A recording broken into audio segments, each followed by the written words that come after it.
I invited Lars to be the Clark Tank. Yes, he's replaced me. He's made one graph that does what I used to do. Nobody needs me anymore. I can retire. Thanks, Graph. What is up? What is up? What is up, everybody?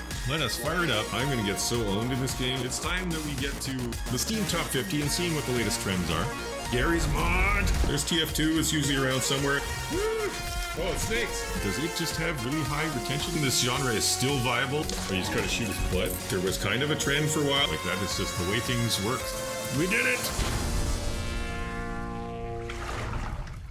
What is up, chums?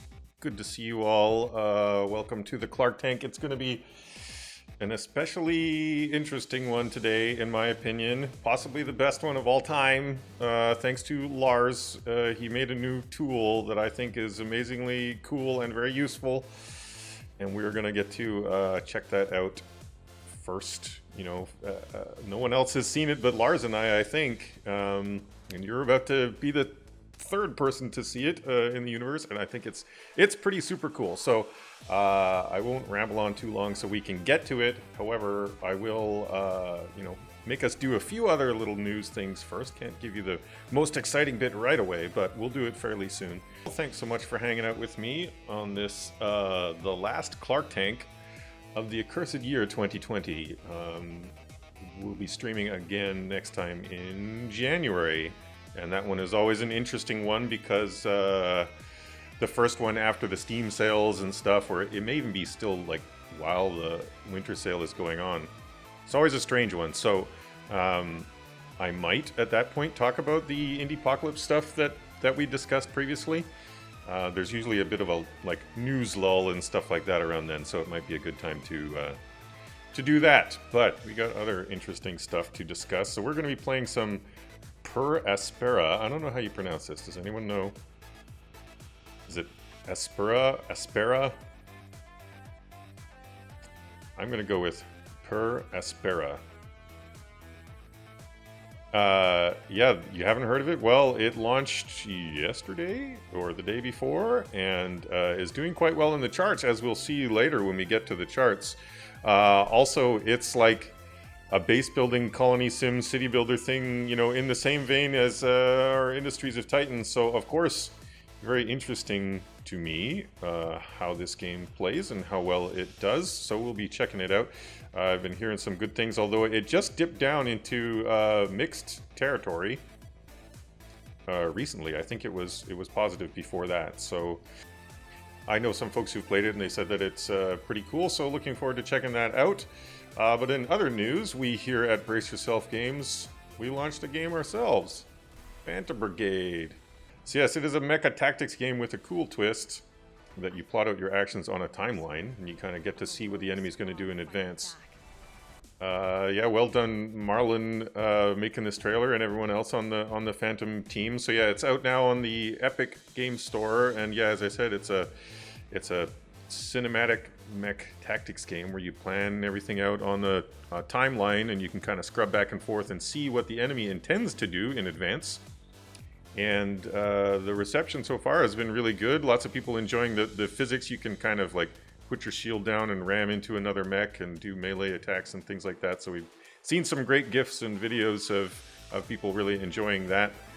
I've also seen lots of comparisons of the game to Frozen Synapse, which I totally understand, although I don't think it's as similar to Frozen Synapse as some folks seem to think. So in Frozen Synapse, if you haven't played it, it's a great game for sure. What it does is you can, before you make your move in Frozen Synapse, you can sort of simulate what you think the enemy might do. So you can be like, if they go over here and I do this, then what's going to happen? If they go over there, then what's going to happen? But you are sort of guessing what you think the enemy is going to do. Whereas in our game, you can see what the enemy intends to do. It's not necessarily what's going to happen. It's what the enemy is planning to do. They might think, I'm going to run over here, and once I get halfway, I'm going to start shooting, and then I'm going to shield. But it doesn't always play out like that, because based on your actions, if you shoot out the enemy mech's legs or something like that, they're not going to get from here to there as they intended. They're going to crash halfway through, and that might mean one of the other enemies that was passing through that area would collide with them. So all kinds of cool physicsy things can happen as a result. And yeah, I'm very happy with how the launch went and how the reception is. I'm very proud of the Phantom Brigade team. So yeah, if you're curious, you can check it out on the Epic Store. It's exclusive there for 12 months, and then we'll be bringing it to Steam eventually as well. So, and then yeah, another thing that we produced recently is another Clark Tank deep dive video. This one is on how to generate video game hooks. So if you, I'll post the link in chat in case you have not seen it. We spent a fair amount of time working on this sucker. Thank you, Mel, for all of your work editing this video together. I think it turned out really great. So yeah, we previously posted a video, a deep dive video talking about like what hooks are, the components of a hook, how you define them, what makes a good one versus a not so good one, that sort of thing. Whereas in this video, I talked a lot about how do you kind of use hooks and how do you generate them. So the TLDR is, yeah, there's a few different ways that you can sort of generate them that I think, it's sort of almost like a recipe for doing it. So instead of just waiting for, amazing things to come to you, because they don't always just magically come to you, there's a few ways that I have that you can sort of try to generate them. So if you're interested in that, check out the video, and hope you enjoy it. So more Clark Tank videos to come. I think the next one is going to be on genre viability, which is part of the reason why I'm so excited about this tool that Lars just created. We'll get to that. Just see all these tabs here. These are the tool from Lars, but I'll get to that in a sec. A couple other bits of news to get through first. So, big news in the industry, I think, since the last Clark Tank is Apple announced that they're going to reduce their cut to 15% for developers that earn less than $1 million. Obviously this is great, 1 million per year. So even Crypto the Necrodancer, it's on the App Store. It makes less than 1 million a year, even though it's a hit, well-known game, right? So this is going to affect almost every indie developer that I know, which is great. So yeah, thanks Apple for doing that. I've heard speculation that they're doing this because they're facing challenges on a number of fronts to their control of the App Store. I think some folks like Epic are saying that it's kind of like a monopoly in that no one else can distribute apps in their own way on Apple phones on their hardware, and so they're saying that you can charge whatever you want on your store as long as you allow competing stores to exist. And right now they cannot exist, right? And so I wonder if, I think some people are speculating that this is a move to show that they are affected by market forces and that they do, change, and they're not just exploiting monopoly power for their own games. So perhaps that's what's going on here. But in any case, it's definitely good news for indies. And I did an interview recently, hasn't been published yet, but they were asking, you've been in the industry for a long time. What are some of the big changes that you've seen? And I said that I think that the biggest thing that has affected the industry, in my opinion, since I started in 2004, is the rise of indie games. Obviously, I would say that because I'm an indie, but I do believe that as a game player, you have way more choice and stuff now because of indie developers and indie developers ourselves. Things have changed a lot for us. Back in 2004, when I started, it wasn't you keep 70%, the platform takes 30%. It was the opposite. So the casual portals back then, they would let you keep the 30% and they kept 70%. And since then, things have been getting better and better. Obviously, Steam and the consoles went 70-30. And then there's the Epic Store with an even better cut and the Apple with a good cut like this. So, things are heading in a good direction for indies as far as I'm concerned. But yeah, if you are an indie with a game on the App Store, apparently we will need to actually apply for this discount. It's not going to automatically occur. So I'm not sure if any info has been posted about that. Now you might want to make a new business for each game unless the big developers are all negotiating a lower rate. Yeah, I've heard some people talking about the implications of this because it's not on a per game basis, it's on a per developer basis. So if you're a publisher and you're publishing a lot of small games that none of which break the 1 million mark, but in aggregate you break the 1 million mark as a publisher, then you're going to be getting the usual 30% rather than 15%. So yeah, it does generate sort of perverse incentives. And Apple does require you to sort of identify yourself as a company in a fairly stringent way. So like you wouldn't really want to be, just making a new company, a new entity every time. But yeah, it's interesting. So yeah, that's big news. Good news for indies. And we'll talk a little bit more about indies on the App Store a little later. But yeah, this is another one I just wanted to mention quickly. I think we've seen a lot in the last few Clark Tanks that there's like acquisitions and stuff happening just constantly, near constantly these days. And a couple of these are from Vancouver, actually. They're all, sort of medium-sized. None are over 500, but none are the, small indie, just 5-10 people type size. But some are around Brace Yourself game size. We're over 30 people now. But yeah, just something to keep in mind as we sort of keep track of how the landscape of games is evolving and how it affects indies. So yeah, this would be more medium-sized indies like us, or like Clay or Red Hook or others. But yes, now we get to the exciting bit. So this is not publicly available yet. This is a tool that Lars made. He and I have been chatting about this for a while, and he managed to get it working, I think mostly just earlier today. And so what it is it's a tool for allowing us to see over time how well is a given genre or tag doing on Steam, and also kind of how is Steam itself doing over time. And you can see here we are looking at the indie tag right now.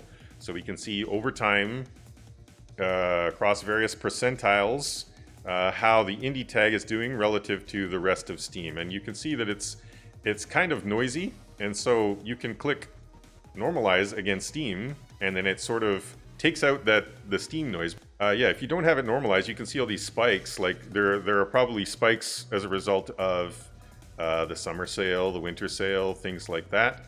And those spikes don't really have anything to do with how well a tag or a genre is doing. So normalizing it against Steam sort of takes that noise out of the equation.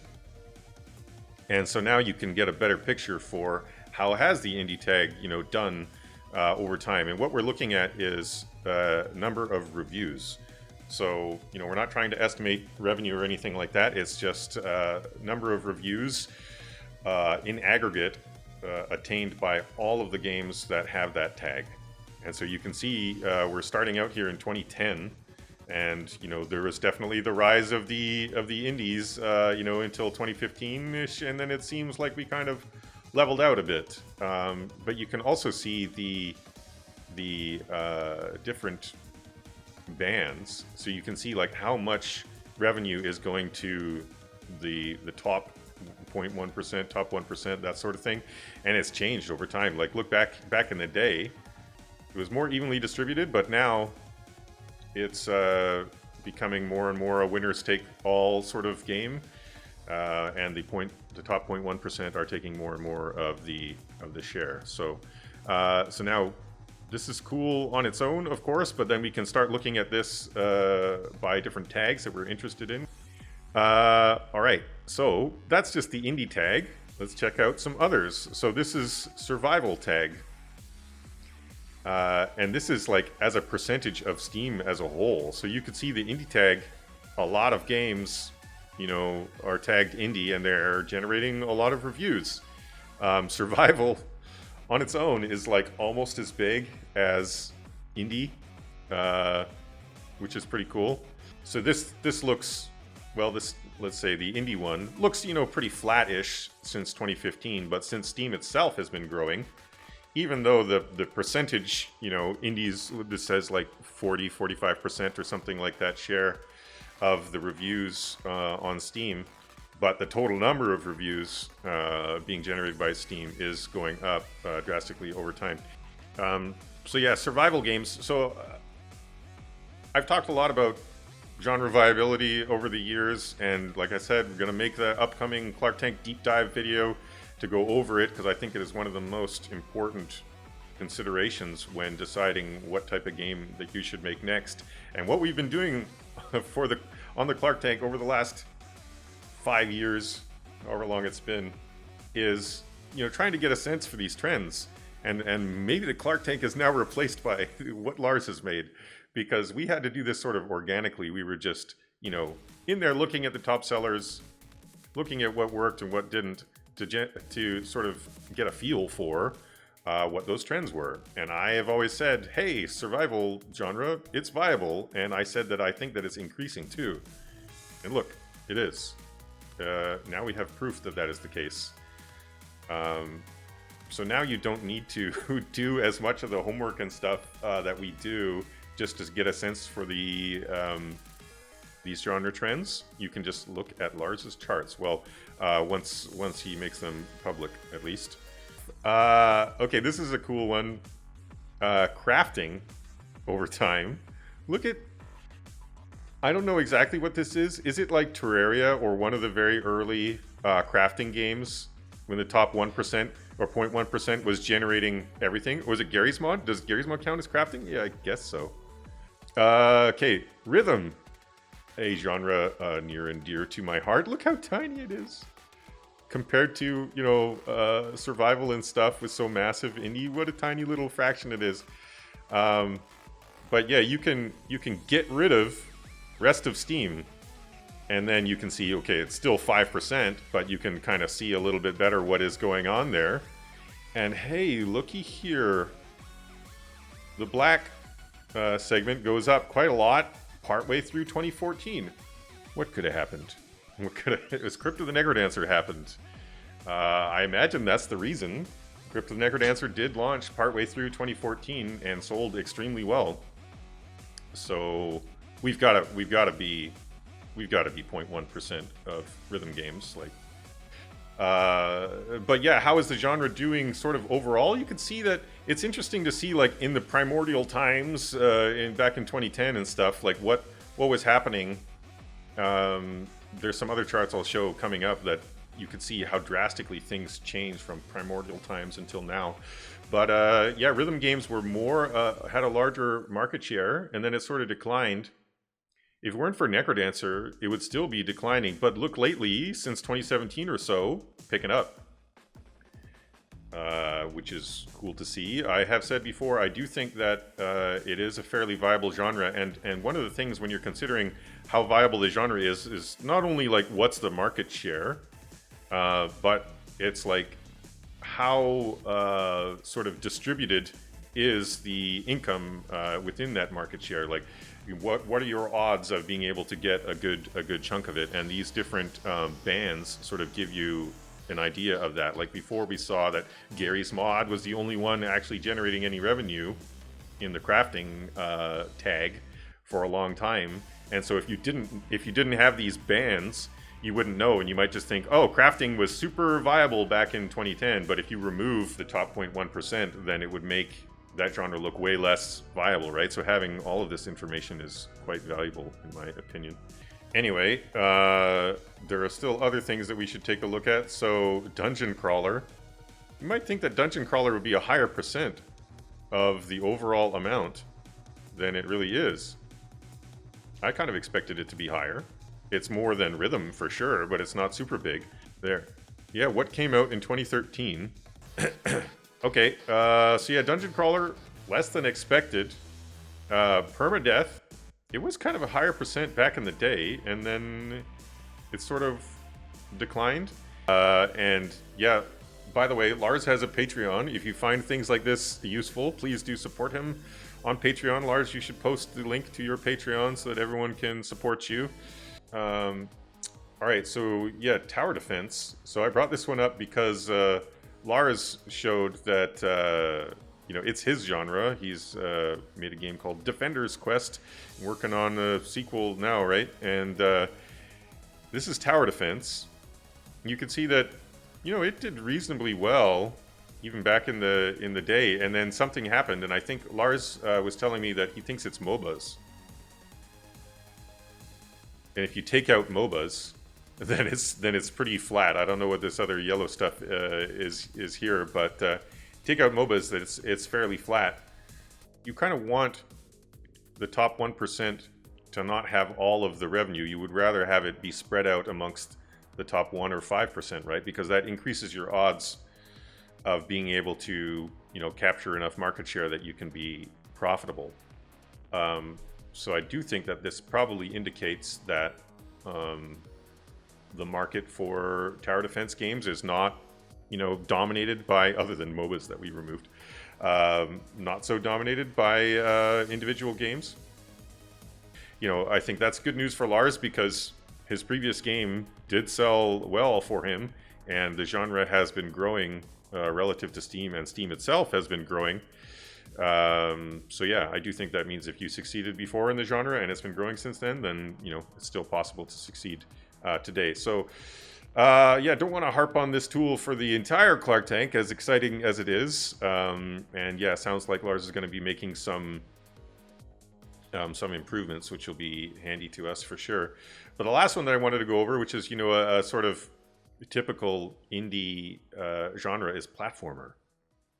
And we've always said that yes, you can make a platformer and succeed. Games like Celeste have proven that, but it is difficult. And I've often said that it feels kind of like a somewhat of a winners takes all type thing. And when we looked at Danny Weinbaum's Excel sheet, which was sort of the go-to for this sort of analysis before, you could see that most games made hardly anything at all. And so you could see how small is the pink here. You can barely even see it. So that means that 90% of the games hardly make anything at all. And the top 0.1% are taking home looks like half of the money. So it is a viable genre, but it's a risky one. So there's two different things you need to pay attention to when you're choosing a genre. It's like, can you even make, has anyone ever made enough money in this genre, to be profitable? And if so, like obviously with platformers that is the case, but if so, then what are your odds of doing that? So, this just means that looking at platform games, you need to be able to outcompete like almost all of them. You need to be top 1%, basically. Like the red here takes up almost everything. You need to be top 1% in order to be profitable. But yeah, you can see that, in the primordial times, there was, I don't know what happened here, but it was higher and then it declined, but it looks like it's on the rise again. Why? Why do you do this? Why do you do this to me? It looks like it's on the rise again as of the last year or so. Although it looks like a lot of that increase is in the black area, so it could be just one or two successful platformer games are responsible for that increase. I think we should probably stop looking at this tool for now, but I'm sure we'll be coming back to it over and over again. There's all kinds of cool stuff that we can learn about, like the history as well, like trying to find what is this? How did it affect the genre? And then when you take it out, how does the genre look? Yeah, you take out Terraria, and it's a lot more flat, except for some recent bump. And actually, the bump at the very end might be that anomalous thing that we were discussing. But yeah, thank you, Lars, so much for making this for all of us. It's super, super useful. And like I said, before folks decide, what kind of game am I going to make next? Looking at this, looking at the tags that they are, the genres that they're considering, I think will be a super valuable thing to do in order to help you get a sense for how likely your game is to be profitable, and how much competition you're up against. So super awesome stuff. Thank you, Lars. And yeah, make sure, Lars, you should post your Patreon link again. Make sure you're supporting him on Patreon if you are finding this stuff useful. He is doing this for all of us And so yeah, make sure that you're giving back to him as a thank you. Some cool stuff from another awesome community member. So Simon Carlos, always putting out great analyses for us. So this one is talking about the long tail for Steam games. So we posted in chat a while ago, one of the older Clark Tanks, when Simon was asking for data. He was trying to collect data from indies, and a ton of people responded. And as a result, he was able to put all that data together to try to figure out, when you figure out your week one revenue, how does that correlate to month one and year one? And now we have some. The average multiple for week one compared to month one is about 1.57. So I think that one's the lesser. In terms of interestingness, the week one to year one, it's about 4.25. So this is useful, obviously, because after you've launched and you have a week's worth of data, you can use that to sort of project out, how well are we going to do in our first year, but also because there are other methods that people use to try to estimate week one revenue via looking at wish lists and things like that. Although, of course, doing this sort of thing is like you're taking something that's very fuzzy, because look at the distribution here. You're taking something that is a very wide distribution and then multiplying it by another thing that's a very wide distribution. When you try to take your wish list to figure out week one and then your week one to figure out year one, it's an estimation of an estimation, basically. But still better than not having any data at all to go on. So I think that Jake Burkett did an analysis like this a while ago, and I think he was saying that week one to year one was about 5x previously, the average. And so I think it's perhaps gone down a little, or maybe this is just noise. But yeah, looking at this graph kind of puts into perspective how much variability there is. So that's month one to week one. This is year one to week one.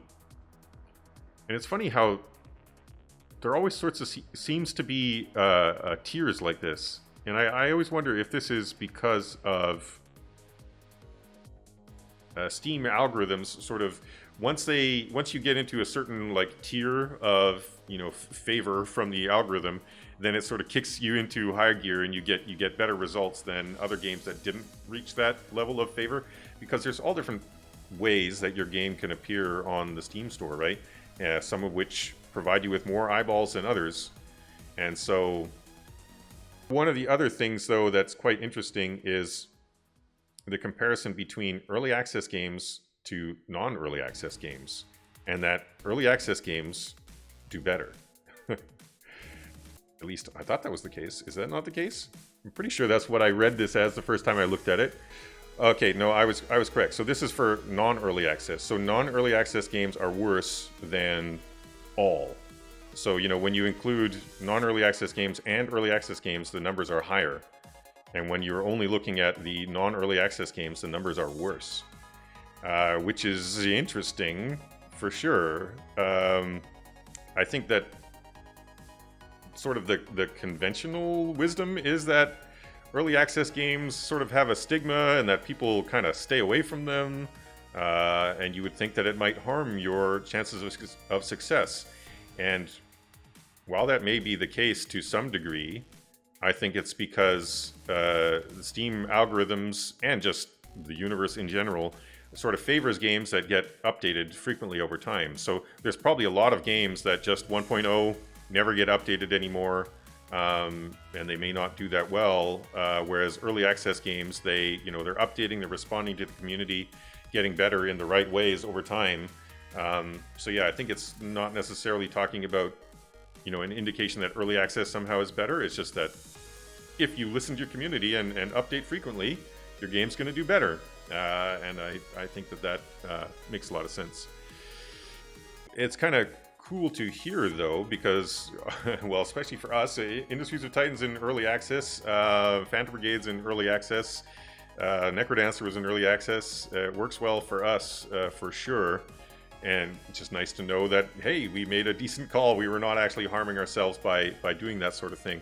Although I wonder, it would be nice to know, of the games that do the sort of early access type thing, but without being in early access, do they do even better?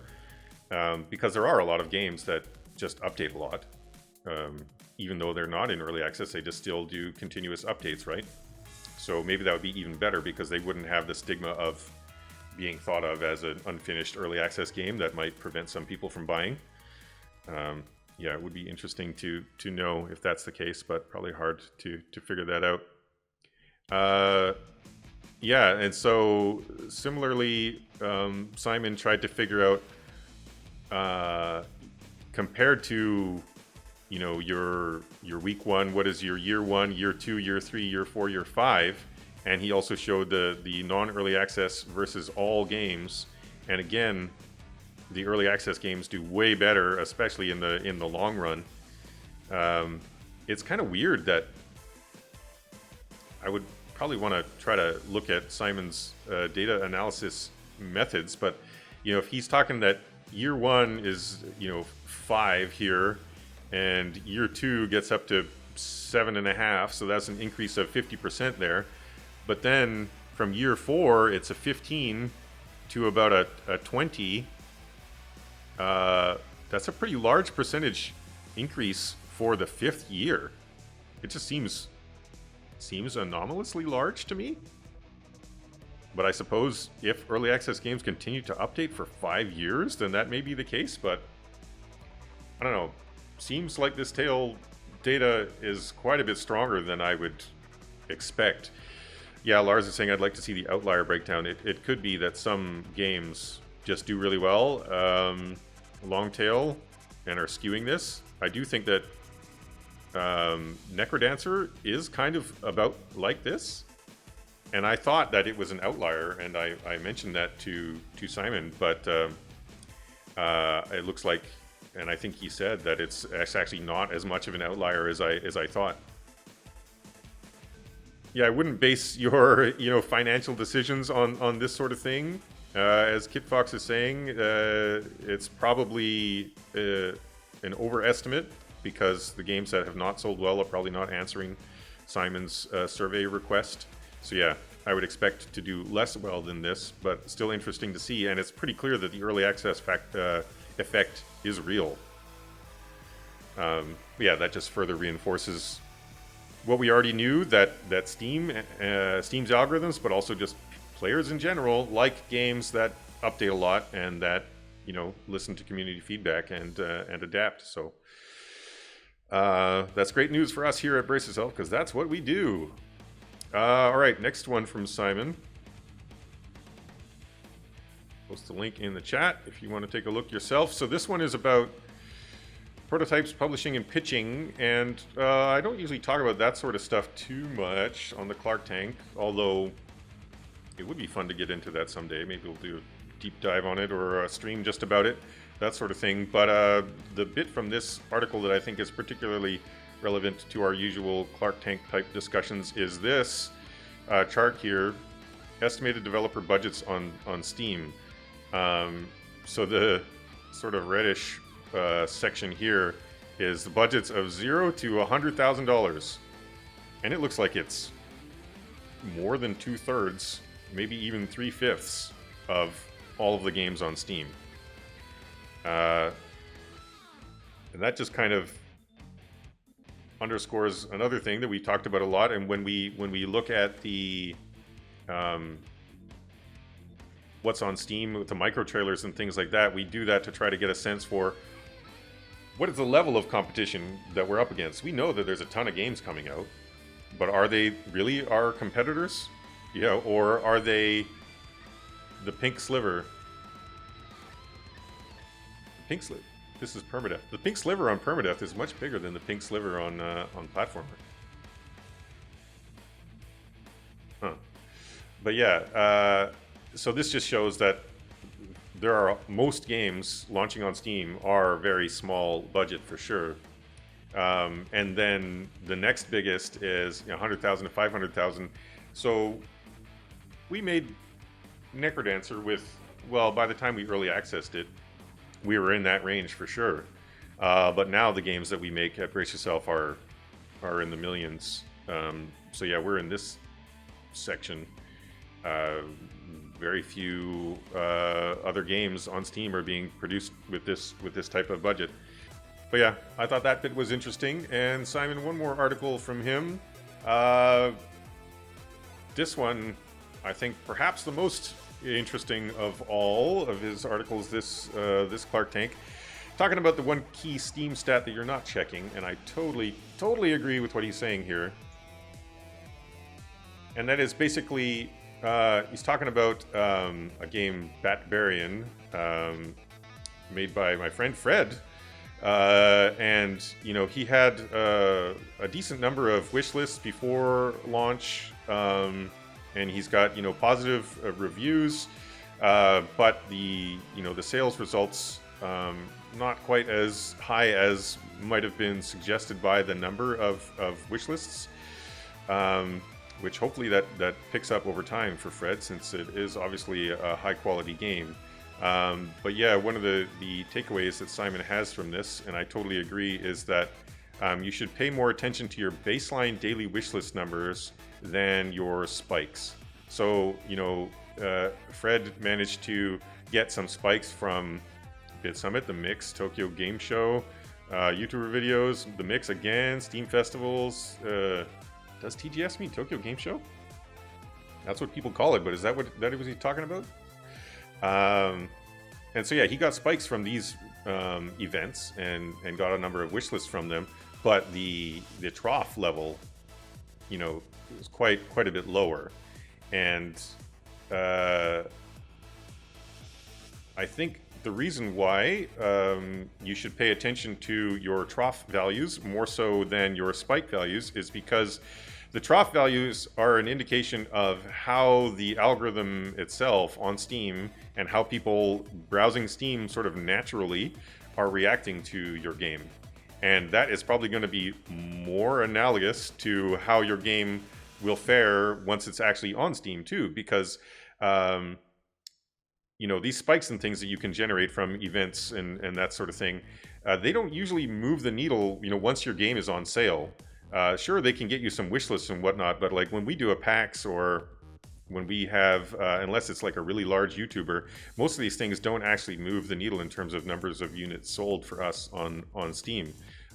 What does it really is, you know, Steam sales and just the visibility that Steam grants us on its own, just because of the game itself, because of the trailers and the screenshots and the hook of the game itself, right? And so your trough before you launch is also based on that. It's based on how do people react to your store page, and you know, unless you're going to change your store page drastically at launch and beyond, they're probably, you know, the results are probably going to be analogous afterwards, right? So yeah, I do think that there has been a lot of discussion lately about how do you generate more wish lists, because you know, of that article Jake made where you try to figure out, based on this number of wish lists, what can I expect my sales results to be? And then of course you kind of take the converse of that, like if I want more sales results, then I get more wish lists, but that is distorting what was previously a sort of natural correlation. And if you go out and try to gather wish lists just to try to spike sales, certainly it will help, but it's probably not going to change that sort of natural trough, which is a good point. So yeah, if you're trying to estimate the results of your game post-launch, looking at your trough is probably more valuable than looking at total number of wish lists that you have outstanding. So a very good point. Thank you, Simon, for bringing that one up. I totally agree with it. For us, with Industries of Titan, we were getting, for a long time, until we got on the Epic Store, we were getting for a long time like over 100 wish lists a day, just naturally. That's how we built up the 200-something thousand that we have. But then once we were on the Epic Store, then we started seeing a lot more deletes, because people, you know, are not interested in waiting, or they're upset that it's on the Epic Store, that sort of thing. Although our ads are still around where they were, it's just the deletes are higher, so the net gain is different. But yeah, hopefully the fact that our our ads over time has been quite good means that Industries of Titan will do well on Steam. We shall see. Once we launch Industries of Titan and eventually Phantom Brigade on Steam, hopefully we'll do some Epic Clark Tanks where we talk about all the data that we get from that.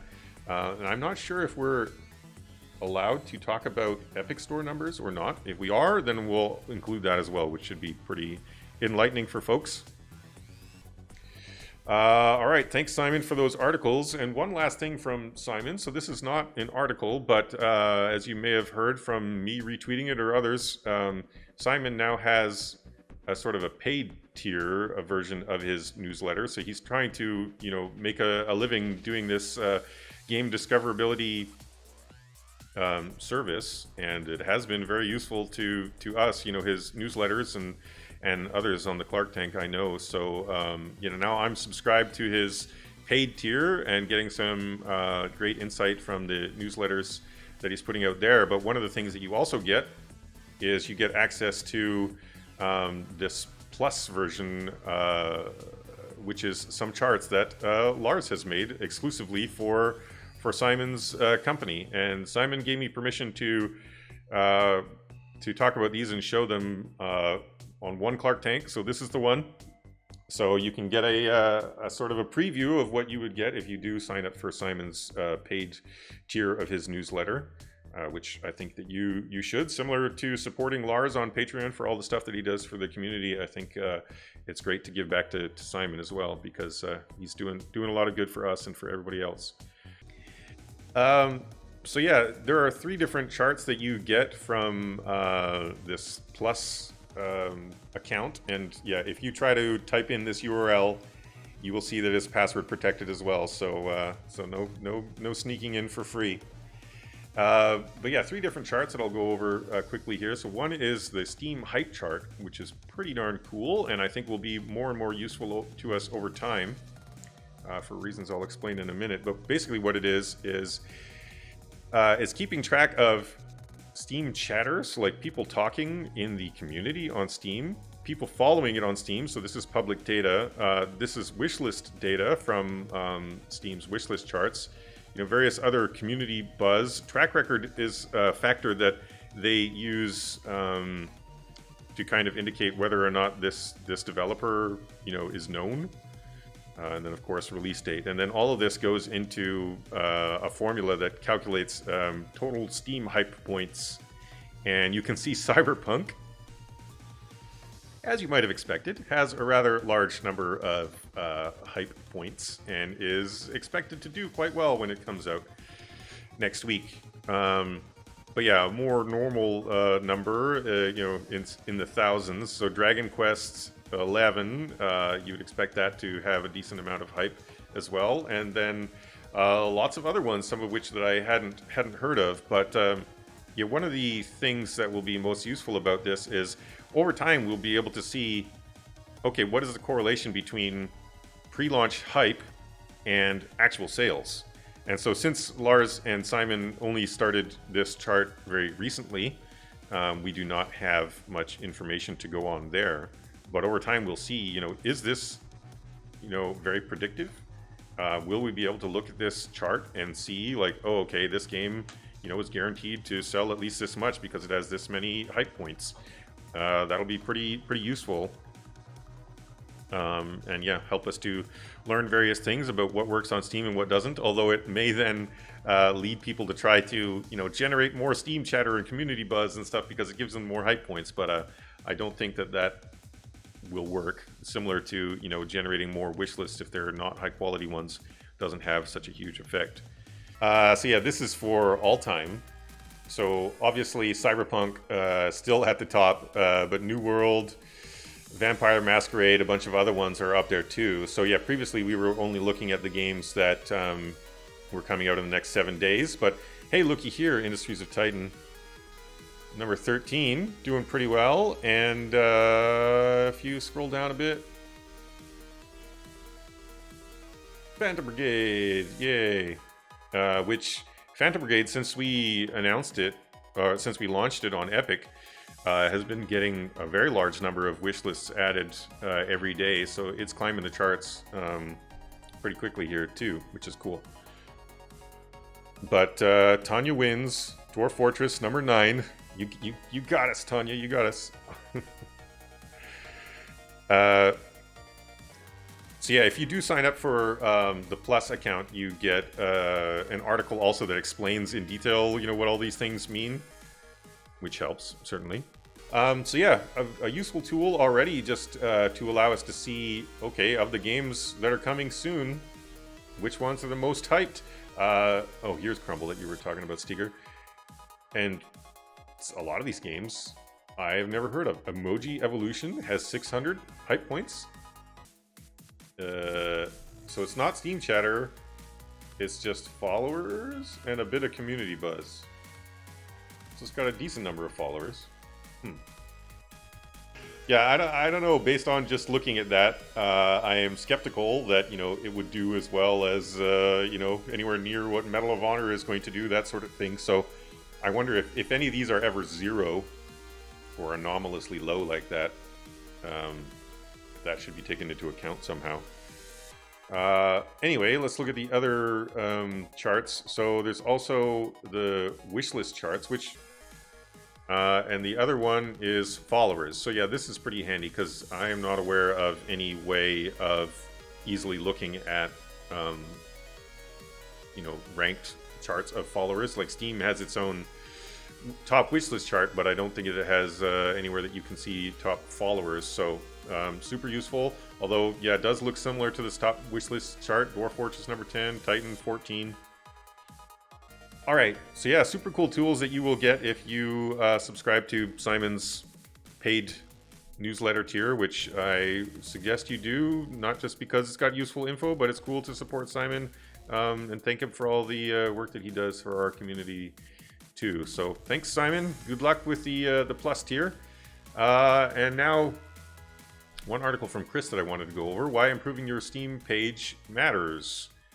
A case study of a couple of games and how their stats differ, and it doesn't look like they differ too greatly, but 9.6% versus 6.7%, but and then wishlist rate of 4.7% to 2.7%, but when you multiply all those things together, the result can be quite different. So yeah, during a period of time, one of them had 161 wishlists, the other had 59. And so I think that this is especially important to talk about in light of some of the other things that we've been discussing, where we were talking about how important the trough is for your wishlist and for your post-launch sales. And what affects that trough? Well, it's how people on Steam react to your store page when they get there. Are they reacting positively? Are they wishlisting? Are they buying? Or are they going somewhere else? Because that's going to dictate, how the Steam algorithms treat your game. If your game is getting a lot of success, then is seeing a lot of success, then the algorithms are going to treat it better. And so one way that you can improve the success that you see from the traffic that you do get is by working on your store page. So doing things like Chris talks a lot about different things that you can do here, but like working on your capsules, your trailers, your store descriptions, that sort of thing. I think one thing that a lot of indies don't do, that or don't consider as carefully as they should, is the capsule image, because how is your game going to appear to other people on Steam when they first see it? Usually it's going to be like some tiny capsule in the popular new releases chart or the top sellers chart or something like that. All it is like the name and a little capsule. And so if you can increase that little capsule's effectiveness from 1% to 1.5%, that is a significant difference, and it will result in the algorithm treating your game differently too, if that translates into sales. So yeah, I think we've talked about this sort of thing before, but it's cool that Chris has some data in this article to back it up and some suggestions about what you can do about it. So you spend so much time trying to perfect your game and make it as good as you can, only to just sort of put it up on Steam without thinking about, is this the right capsule image? Is this the right store text?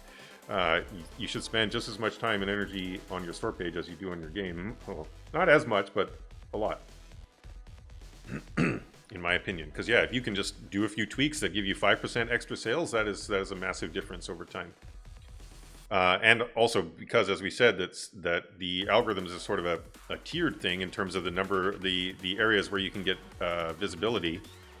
A change of 5% might be enough to bump you up from a no visibility tier or a low visibility tier into one that gets you quite a bit more visibility. So I do think it makes a pretty big difference, or it can.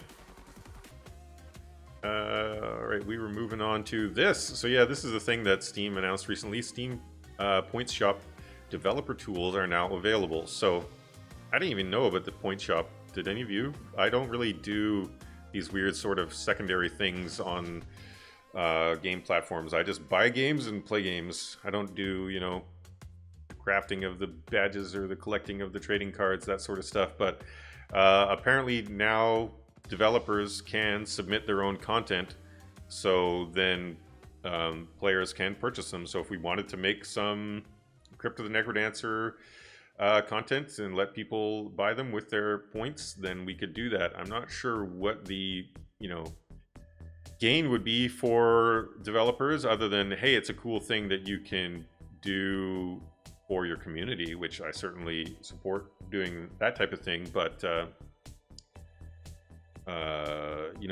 with trading cards, with other things that they've added, it kind of makes your game more attractive to a certain type of player if you have them than if you don't.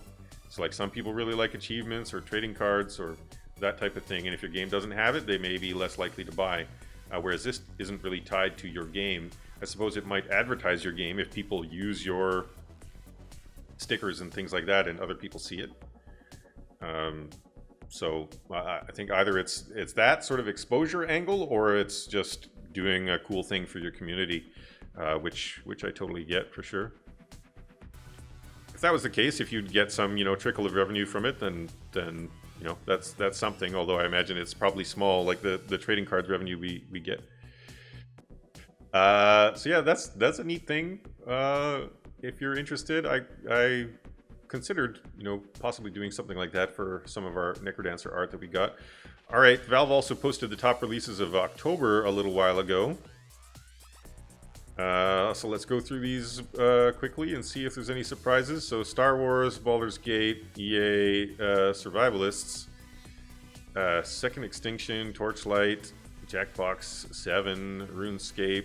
None of these are too surprising. Age of Empires 3, Noita came out of early access. Crown Trick, yeah, we almost played that on our previous stream. In Silence, Amnesia, Solasta, oh yeah, we looked at that. Beyond the Wire, we looked at. Outer Worlds, Ghost Runner, we looked at. I don't think we did look at this one. We looked at this anthology, and we looked at Teardown. So yeah, none of those too surprising. All right, a few cool things happening on Twitter before we get to kind of our homework of looking at the top seller charts. Although, like I said, maybe now our homework is obsolete if we don't need to look at the charts to get a sense for the trends anymore. But we'll see. Maybe the Clark tank will change. This is a cool thing that Tanya was talking on Twitter about, cooking games, and Lara's realized, like, hey, there is no cooking tag on Steam. Like, how? When I heard that, I'm like, how is that possible? Cooking games, like, they're totally a thing. Clearly, they're Overcooked is such, there's quite a few cooking games that have been quite successful. I cannot believe that there was not a tag before this, but yeah, it looks like Molly saw that. Molly works at Valve and approved the cooking tag, so now it's on Steam. So good job, indie community folks, making a difference. Hopefully that actually helps like cooking games to do even better, because it's it would have been hard to find them on Steam without this. But yeah, good job, Lars and Tanya. Good team up there. And yeah, this is the other thing that Tanya was talking about earlier that I started to get into and then stopped myself because I was just gonna rehash it again now, but posted the link in chat. But yeah, this tweet from KitFox is pretty useful. It's linking to an article by System Chalk, who I know hangs out in the Clark Tank community at times and on the Discord. And you should read the whole article for sure, but there's some cool takeaways from it. Basically, what they were trying to do is calculate what is the value of a wish list. So previously we have done things Jake Burkett and Simon have done things like they try to figure out if you have this many wish lists before launch, what does that mean for, how successful your launch is going to be? Not necessarily just how many of those wish lists are going to directly turn into sales, but just as a proxy for the success of your launch. What do this number of wish lists indicate? But here, instead of trying to figure out, how well is your launch going to go, it's just for KitFox games, they know, we had this many wish lists, and you can sort of see, in a way, from Steam data, when they converted. And it's kind of tricky to figure out what price they converted at. And so I think the methodology that System Chalk was using here is looking at the average price of the game in the month that the wishlist converted, because you can see, okay, this wishlist cohort converted, after 2 months or 3 months or 7 months or whatever, and you can try to estimate, okay, the average price of the game that month would have been this, and then use that to figure out, the average price that the person paid for the game at the time. And so, doing that, you can try to figure out, okay, I have this many wish lists, what is their actual value? And you can see for KitFox's games, so Moonhunters, Shrouded Isle, and Fit for a King, these graphs. And so it's based on when the wish list was obtained, so months from release. And so, a few of them, Moonhunters and Shrouded Isle, were up for quite a bit longer on Steam collecting wish lists, and it looks like Fit for a King was only up for a month or two. But those early wish lists are converting at about $3 per wish list, 3 or 4, and then over time it goes down and down and down, which makes sense because over time you're going to be discounting your game more and more, and whenever you do those discounts, your wish lists get triggered, and those folks get an email, and of course they're more likely to buy at one of those discounts. So and I do think that these games have different prices as well, right? So this is, if this were normalized for game price, I think it would give us a little bit of a different picture, because Moonhunters, I think, is $15, and so if you were selling your game for $30, then perhaps each wish list would be worth more to you as well. System Chalk saying, so the prices are as granular as days, but it's aggregated up to monthly to fit with the wishlist cohorts. Yeah, because you cannot tell the conversion when the wishlist converted other than on a monthly basis, right? Aggregate is weighted average based on when people bought in. Someone can make more King Lifestyle Simulator so we can have that tag. That would be cool.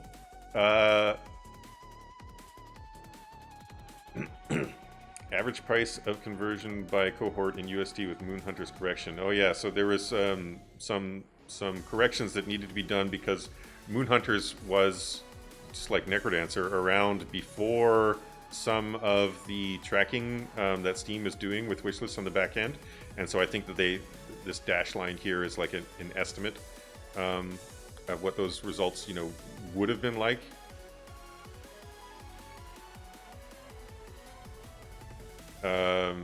And yeah, this is interesting as well. So propensity to convert for wishlist cohorts with Moonhunter's correction. So yeah, is propensity to convert like a percentage? So, like 0.4, 40% of them are converting, and months from release. And so it's a lot more steady than I would have expected. And I wonder why it's... Well, I think in the article, System Chalk is talking about that on average, it takes about 7 months for wishlist to convert. And so for Fit for a King and for the ends of these bits of data that, people who wishlists, now, they're unlikely to convert next month. they're more likely to convert, you know, many months from now. You don't usually wishlist a game and then buy it the next day. If you were going to do that, you would have just bought it right away rather than wishlisting it, right? So there's going to be some delay involved. I think that's good to know. I've never really thought about how long would it take for people to convert, but it makes sense that it's quite a length of time. Because like I said, yeah, why would you wishlist it now and buy tomorrow? If you were just going to buy it that soon, you probably would have just bought it today. So makes sense. But yeah, thanks so much for writing this up, System Chalk, for everyone, and for Tanya and KitFox for providing the data so that it could be done. Super valuable, and it's I'm surprised no one has done this before, because there's been lots of discussion about, you know, how valuable wish lists are and how correlated they are to the success of your launch, but actually calculating directly the value of your wish list is an interesting one. So it lets you do things like with Industries of Titan, I think we've got 207,000 wish lists or something right now, and I think Moon Hunters is $15, Titan is $30. So I don't know if that means that our, you know, value of each wish list is going to be double or not. But for the KitFox data, it seems about each wish list is worth about $3, and so perhaps for Titan it would be $6, and so 200,000 times 6, that would mean the wish lists alone are worth about $1.2 million. It's pretty nice. And last Twitter thing that I wanted to point out, I'll post the link in the chat. This is for the game The First Tree, talking about how well it did on 6 platforms, and it came out a few years ago. And this is about what I would expect to see for games these days, with a few caveats here. So Steam and Switch, they're both doing quite well for indies these days, so that's not too surprising.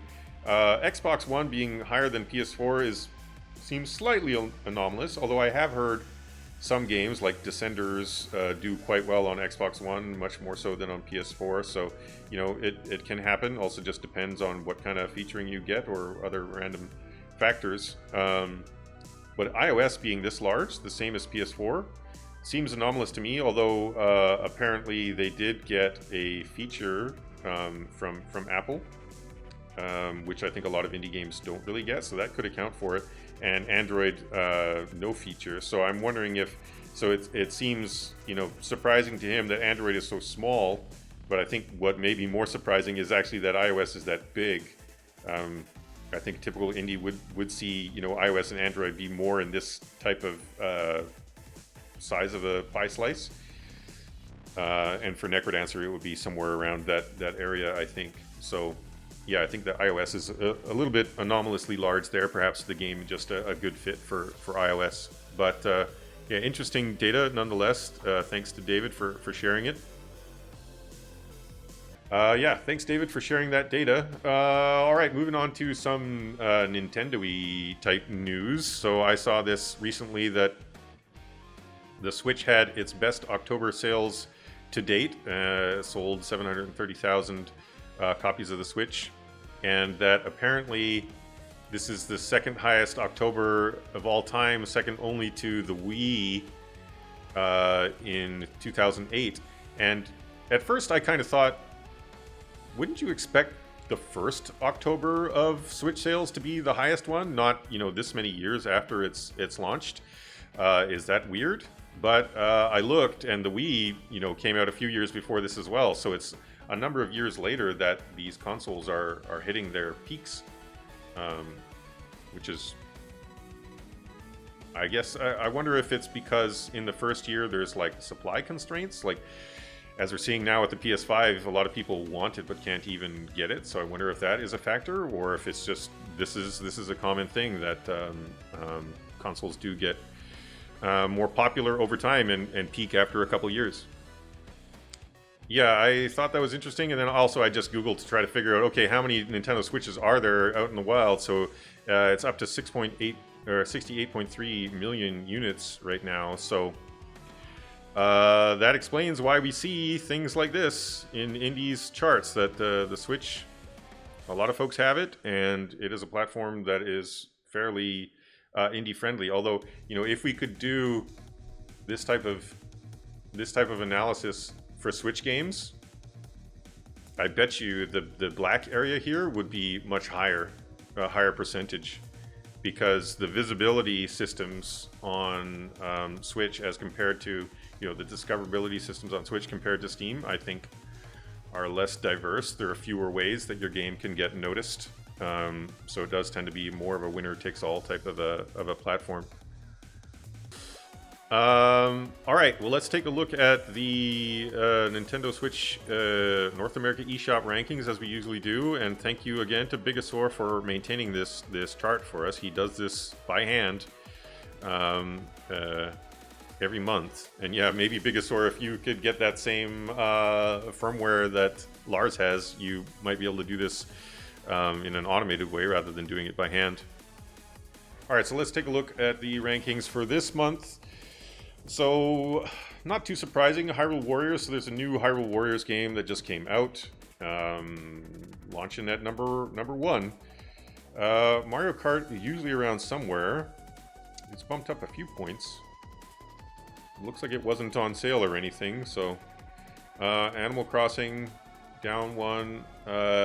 So Super Mario 3D All Stars was new in the last few months. It's dropping slowly.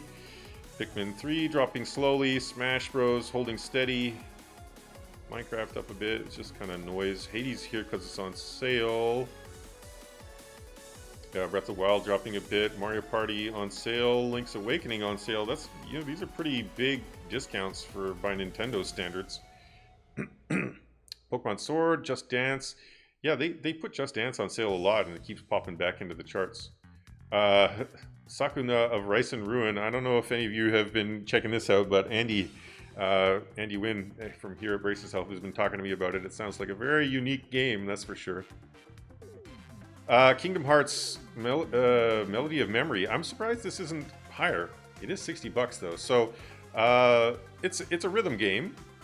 So anytime there's a new high-profile rhythm game, of course, I take note, and so I checked out the demo. It's interesting, although from what I saw, at least in the demo, I didn't buy the game myself.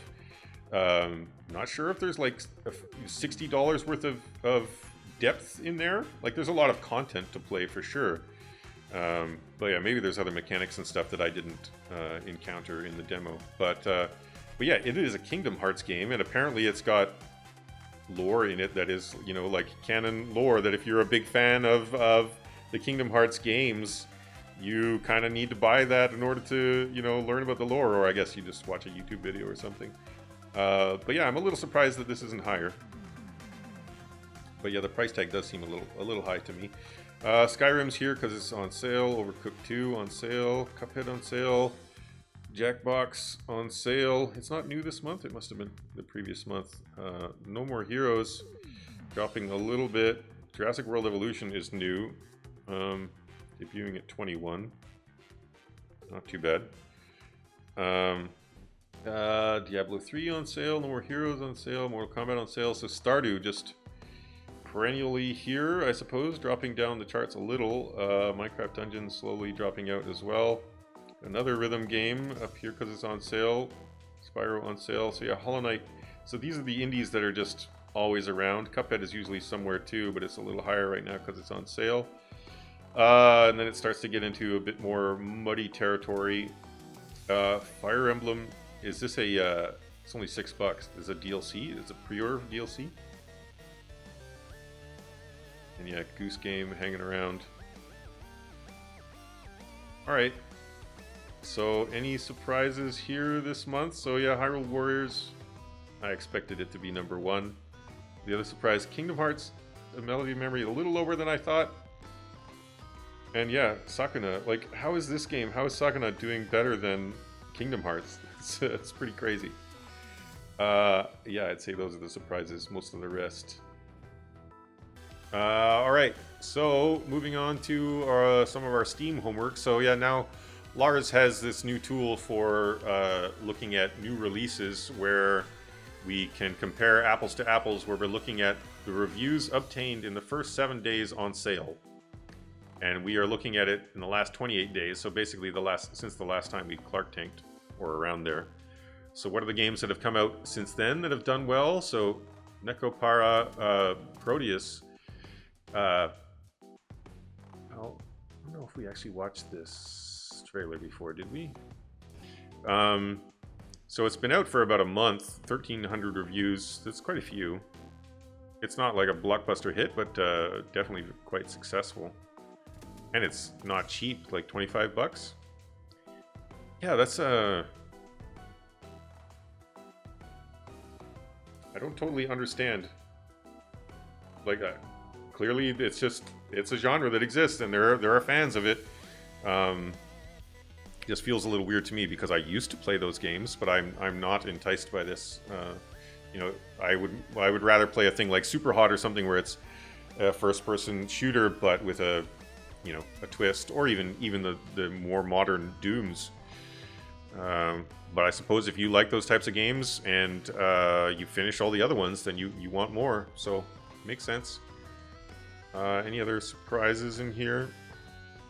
Firefighting Simulator and Hive Swap Act 2. Oh, and I'm not gonna get into that. Mars Horizon, Dismantle. Let's check these ones out. I think that will do. So yeah, Firefighting Simulator lets you experience what it means to fight fires up close as an active part of a major U.S. city's firefighting crew, together with up to 3 friends in the co-op multiplayer or single-player mode. Okay, yeah, co-op. That's neat. Yeah, these types of simulator games always surprise me as well that they do so well, because I am not the audience for it, but clearly there is one. People want to simulate doing, a bunch of different jobs that they cannot try to do in real life, so it's a thing. Hive Swap. This made me think of Hive Jump, Matt. Oh, it's a Homestuck thing? Okay, I do not understand Homestuck at all.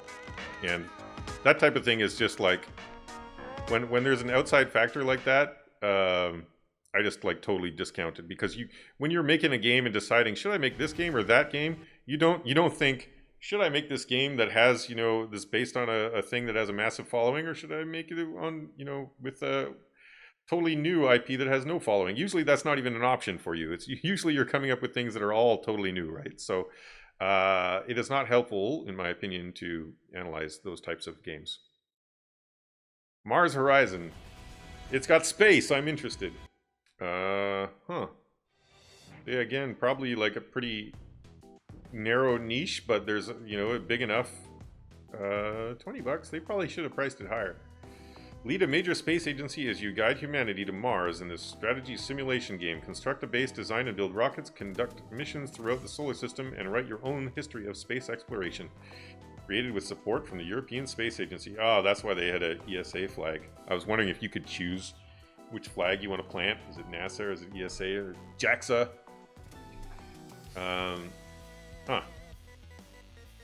Yeah, I wonder how Kerbalish it is. Looks cool though. Yeah, Space Nerds on Steam. It's a thing. Dismantle. So yeah, this is this like a voxel physics destruction game as well? Nope.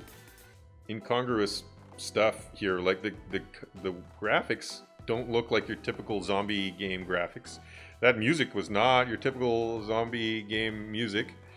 And yet this is still doing well, which I think, may just be attributable to the fact that people like zombie games, people like survival games, and hey, it looks like it's a well-made game, overwhelmingly positive. So, like survival games, obviously we already showed are quite viable, but yeah, I wonder how good zombie is. Emojis on the Steam page. Oh yeah, this is where we saw the emojis. I think this was the first time where my mind was blown and I freaked out. Zombie. What's this spike about? That's a good chunk. Looks like 10%. We're gonna move my big head out of the way. 10% of Steam. That's pretty solid. And what's it doing over time? It's slightly declining, like holding steady. It's plateaued now, which seems about right. There definitely was a heyday. And yeah, like Left 4 Dead and stuff like that from back in the day. But they still do well now. The amount of black has declined, though. Interesting. Okay, we gotta keep going. It's already 3:14. These Clark tanks just get longer and longer these days. There's so much cool stuff to talk about, and we only do them like once a month now, so it's my own dang fault. So yeah, I probably will cut off some of the things on the end here so that we have time to play Per Aspera. Let's look at the Steam top 50 quickly, just to see if anything's surprising in here. CSGO. CSGO is still number 1, even though Cyberpunk's just about to come out. That's surprising. Is there an event going on in CSGO or something? Because I wouldn't expect this. That seems a little weird. Oh, Cyberpunk, I'm sure will defeat it once it's actually out, not just in pre-orders. Total War Warhammer. It had an update, right? A DLC. Yeah, that's what it is. Rainbow Six is on sale. Per Aspera. We're gonna play that. So Phoenix Point, Year 1 edition. This is the other. Yeah, I considered playing this as well. But I didn't. But yeah, it launched with a 50% off. Pretty nuts. This is from an XCOM dev, yeah. So it's Julian Gollop, right? One of the original developers of XCOM, working on Phoenix Point. Now, obviously doing quite well. It's in the top sellers charts. And it was an Epic exclusive previously, which is maybe why they did the 50% off thing. But yeah, I kind of would expect this type of thing to do a little better, but I've always thought with this game that the player fantasy is a little sort of off. Like alien invasion is a thing that people think about a lot. There's a lot of movies about aliens invading and attacking humanity and all that sort of thing, right? Whereas this, it's sort of like it's creatures from like the ocean, weird crabby mans, lobster dudes attacking you. I'm not sure if people have as much of a desire to, combat that. I think that it's not as good of a fantasy as the XCOM fantasy, so that may be hurting it a little bit. Destiny 2 still in the charts. TF2, World of Warships. They must have had an event or an update or something like that. Creeper World also just came out yesterday. This is an amazing game. Okay, I'll try it, but like, you gotta say, the graphics, not impressive. They're serviceable, they get the point across, but that's not the selling point of this game. So yeah, it must just be that the gameplay is so good and there's things like balloons, tower defense, and stuff that the graphics are very rudimentary, but it's the gameplay that people really get excited about. And there are a lot of streamers and YouTubers that I know that are big into tower defense, so I bet you there are quite a few of them playing this. All right, Creeper World, doing quite well. PUBG VR chat. Why is this in here? It's been out since 2017. Did they just like add a monetization layer or something? Does anybody know? All right, Apex Legends. Why are you so high? RDR2. There's online coming out, right? Dota, Phasmophobia is still in the charts. Among Us, Football Manager, Elder Scrolls on sale. Dead by Daylight. Satisfactory. A little higher than expected too. All right, Project Wingman. This is a new one. Project Wingman is a flight action game that lets you take the seat of advanced fighter jets and become a true ace. Fight in various missions and game modes, ranging from intense aerial dogfights to large-scale ground assaults in an alternate scorched earth setting. Oh, interesting. Oh, you can play it in VR too, and that sounds like a recipe for barf. And yeah, still in the charts, even though it came out 4 days ago. Pretty strong showing. War Thunder's usually around. Rust. Greedfall is on sale. Haven. So yeah, we looked at this a while ago. All right, let's talk about and it. I think it's selling impressively well. Is the fact that it's from the game bakers, is that the reason why? Two lovers gave up everything and escaped to a lost planet to be together, glide through a mysterious landscape, explore a fragmented world, and fight against what's trying to tear them apart in this RPG adventure about love, rebellion, and freedom. Yeah, I wonder if the Game Pass thing has anything to do with it. We have talked about that before, about trying to figure out being on PS Plus and Game Pass, and does that actually help on Steam? It's possible. It seems to be doing a bit better than my gut would indicate for this type of game where genre is vague, and it seems kind of narrative focused. Which those games, it's not that they don't do well ever on Steam, they do. It's just that it's sort of like a tier, and this seems a little bit higher than I would usually expect. Yeah, it looks cool for sure. It's just it doesn't fit my conception of what normally would sell well on Steam. So I wonder if the Game Pass thing is having an effect. All right, wow, it's already 3:30. I'm gonna go through the rest of these pretty quick. Shiren the Wanderer. So I'm a big Shiren fan for sure. So cool to see it coming out on Steam and doing quite well. Empire of Sin.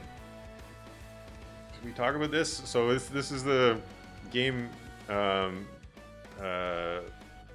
from Paradox, but developed by Romero Games, that had a lot of hype, but the reviews and stuff that I've seen online have been quite negative, and yet in only 4 days it has 1,000 reviews. So is that the fame of the Romeros, or is it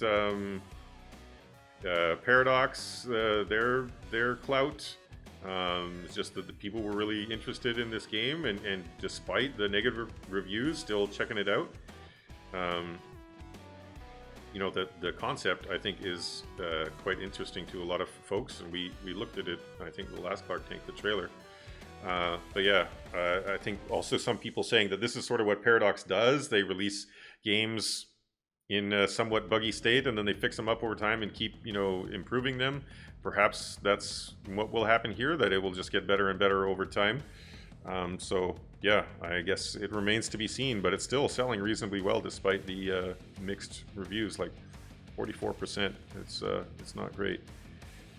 To be honest, Paradox games never get fixed. Well, they improve. At least the review scores do. Why isn't it early access then? Yeah, well, Paradox doesn't really ever do that though, right?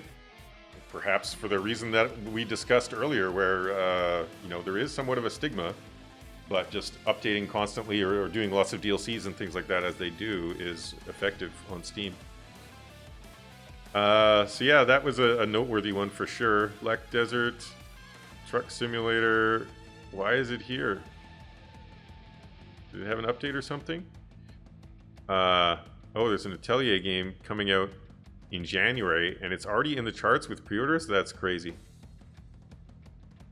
Wilson's on sale. Baldur's Gate still there. Flight Simulator still there. Raft's hanging around. Sea of Thieves also. Hades, wow. Dragon Quest. Okay, so that just came out today. So that's the one that we saw on the hype charts that had a few thousand hype points.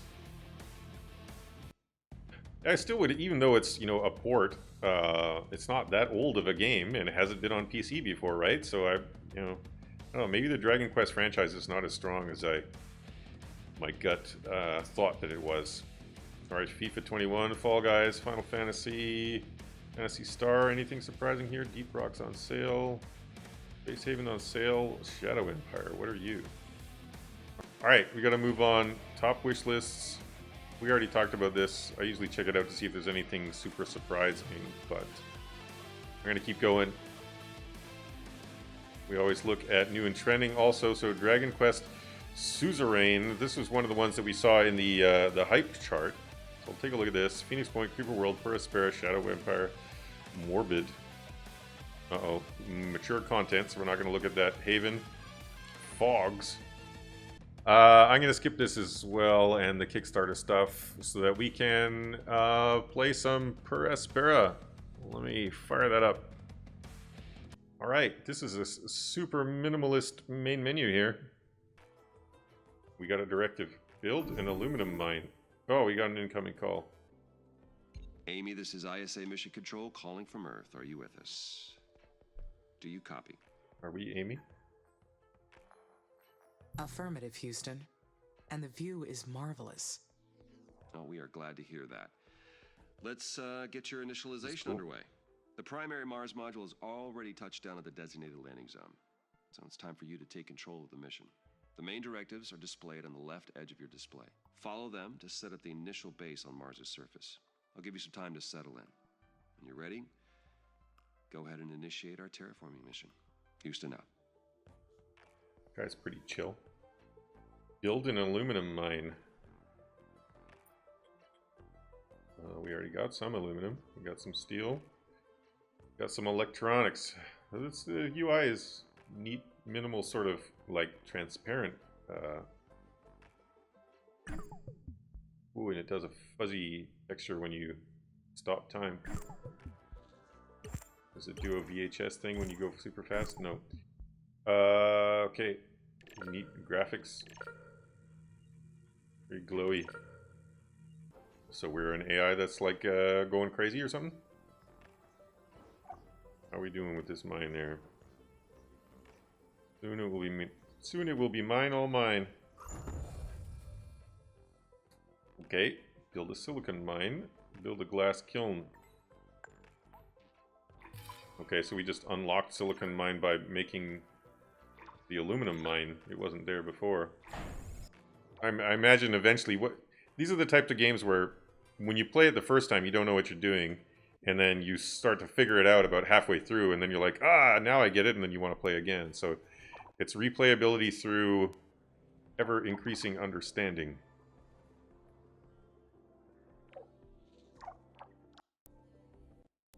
What is this? Look at these little cubes. They're very cute. So this is for like disabling things? You would expect a tooltip on this. Amy, this is Houston. Do you copy? Copy. Reading you loud and clear. Excellent. I didn't introduce myself earlier. I am Dr. Nathan Foster. I lead the team here at ISA that built you, and I'll be helping you get the mission underway. We put you in hibernation for the trip from Earth, so I'd like to check your basic functions to make sure it's all in order. Why don't we start with your core memory? Can you state your primary directive?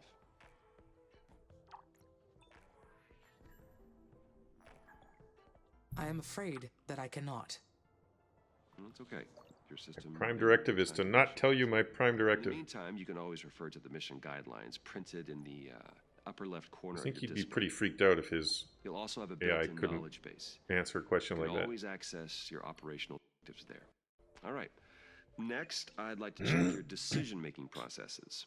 You may have already noticed that there are resource veins outside the boundaries. Is this whole thing just like a simulation for Your testing workers may not have the AIs and how they would to reach some of them. colonize Mars? It's not How actually to colonizing solve Mars? this problem.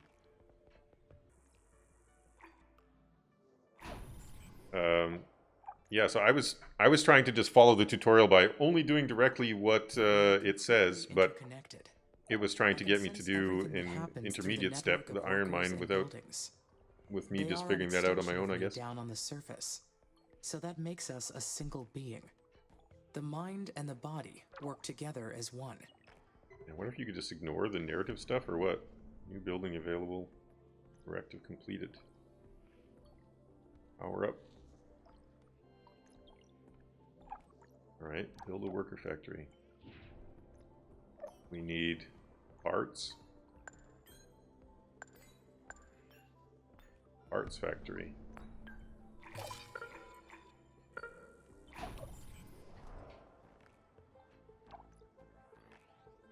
I think romance is happening.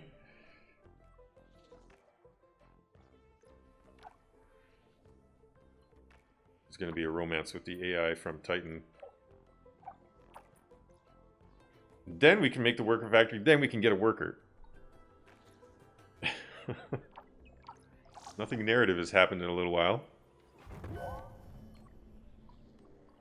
Oh, that's cute. See your workers following these little paths.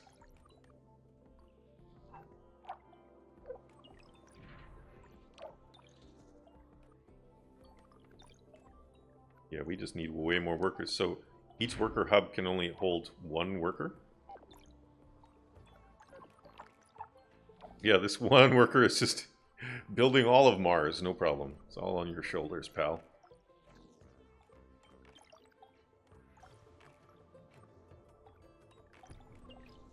But yeah, this type of game always has that addictive quality in that, well, I've got this far, I don't want to give up now. So like, even though it's taking a while to get all this stuff online, it makes it sort of feel like you earned it. And that you want to keep going because you're like, well, I put in all that effort, like the sunk cost fallacy stuff, put in all that effort to get this extra worker. Well, so now I got to see it through and see what comes next, right?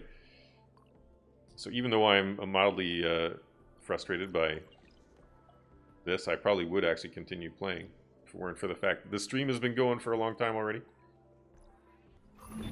Yay! I can build additional workers now. I will Must appreciate construct the additional extra workers. hands. But I wonder, Doing do it. I really need them? Of course you do. In this type of game, it's all about the workers. So, yes, Per Aspera, what do we think about that? I like the UI, the juiciness of it, the look of the whole thing. The mechanics, I think, in general, still seem good to me. It's just perhaps the balance is off a little bit. But yeah, it's hard to pass judgment until you get like a lot further in it. These types of games, you gotta play like 5-10 hours or something like that before you have a good sense. But yeah, my takeaways are that looks good, sounds good. The narrative thing is interesting. I'd be very curious to hear, you know, how it all plays out. And are people actually, maybe that's part of the thing that's like keeping people going even in the times that are a little slow, is they want to find out what happens next. I'm not sure how the rest of you felt about that. I personally, I'm not usually playing games for the narrative. I play for the mechanics. So it wasn't so much of a hook for me. But yeah, it does confirm that these types of games sell well on Steam. Even though its reviews are now mixed, it's still selling quite well. So hopefully that's a good sign for us at Brace Yourself with Industries of Titan coming, because it's, you know, it's not that similar to this, but it's in the same genre for sure.